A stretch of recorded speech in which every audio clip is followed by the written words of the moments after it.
গেলি? একবার এদিকে আয় তো। এই তো মা, আমাকে ডাকছো?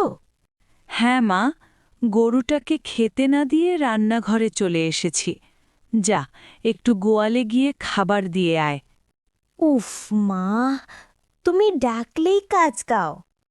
অমন কথা বলিস না মা, ২-১ দিনের মধ্যেই গরুটার বাছুর হবে। এখন যদি ওকে ভালো করে না খাওয়ানো হয় তাহলে খুব দুর্বল হয়ে যাবে। কি, আমাদের গরুর বাছুর হবে? লক্ষণ দেখে তো তাই মনে হচ্ছে। কি মজা! আমি এক্ষুনি গিয়ে গরুকে খাবার দিয়ে আসছি।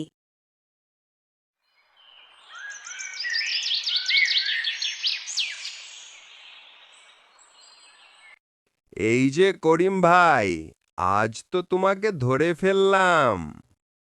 আরে বশির ভাই, আমাকে খুঁজছিলে নাকি? কতদিন ধরে বলছি, আমার টাকা কবে দেবে?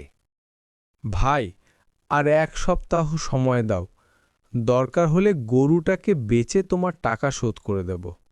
গরু বেচবে? আজই বেচ না তাহলে। ভাই, আর 2-1 দিনের মধ্যেই গরুর বাছুর হবে। তারপর গরুটা বেচে তোমার সব টাকা দিয়ে দেব। ঠিক আছে, কিন্তু মনে রেখো, কথা রাখতেই হবে। কি হলো? এমন মুখ করে বসে আছো কেন? আজ বশির রাস্তায় আমাকে কত কথা শোনালো।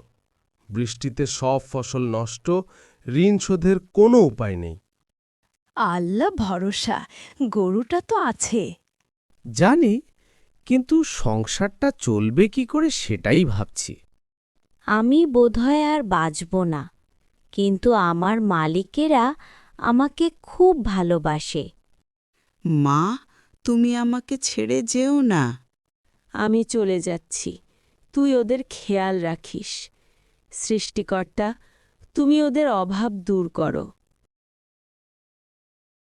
দেখো, গোয়ালঘর থেকে কিসের শব্দ আসছে? চলো দেখে আসি। হায় আল্লাহ, গরুটার কি হলো? এবার তো সব শেষ, ঋণ শোধের শেষ আশাটাও গেল। বাছুরটাকে তো আর এখানে রাখা যাবে না, ঘরে নিয়ে চলো। মা, বাছুরটা কত সুন্দর। সুন্দর বটে, কিন্তু জানি না ওকে আর কতদিন রাখতে পারব। মা ঠিকই বলেছিল, আমাকে কিছু একটা করতেই হবে। কি রে করিম, মুখ এমন কেন? ফসল নষ্ট, গরু মারা গেছে, ঋণ মাথায়। আমার টাকা কবে দেবে? হাতে এলেই দেব ভাই। কাল হাটের দিন, বাছুরটা নিয়ে যাব। এত ছোট বাছুর বেচে কী বা পাবে? আমি বাছুরটাকে বেচতে দেব না। তাদের টানাটানিতে গরুটার 1 পা ভেঙে গেল। হায় আল্লাহ, এবার তো আরো বড় বিপদ। বাছুরের পা তো ভেঙে গেল। তারপর গরুটি নিয়ে তারা হাটে রওনা দিল। বাবা, এই বাছুরটা বেচো না। একদিন এটাই তোমার সব দুঃখ দূর করবে। বিক্রি করতে না পেরে বাড়িতে চলে এলো।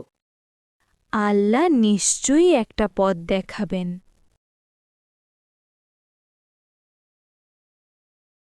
এ তো সোনার ডিং। আল্লাহ আমাদের দিকে তাকিয়েছেন।